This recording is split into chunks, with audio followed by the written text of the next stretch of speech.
చిరంజీవి గారు కాదు, నా చిరంజీవి. నా అమ్మ, నా నాన్న, నా దేవుడు, నా చిరంజీవి.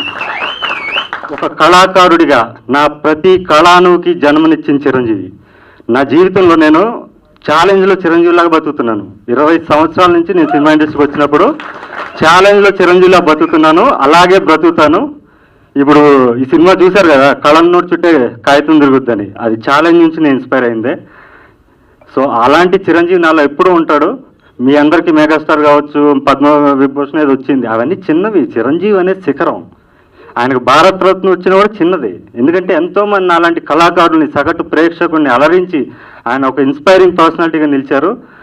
సో చిరంజీవి ఎప్పుడు నాకు చిరంజీవి. మళ్ళీ పిచ్చి పిచ్చి కామెంట్స్ ఎవరన్నా పెడితే కనుక తెలివైన వాళ్ళు, ఇప్పుడు 90% తెలివైన వాళ్ళు ఉంటారు, మీరు అందరూ వాళ్ళ బుద్ధి చెప్పండి. అరే మళ్ళీ మీరు 3వ తరగతి నుంచి స్టార్ట్ చేసుకుని 1వ అకౌంట్ నుంచి స్టార్ట్ చేయండి రా, నీ వయసు 20 అయినా 30 అయినా 40 అయినా కూడా నువ్వు మళ్ళీ బడికి వెళ్ళాలని చెప్పండి.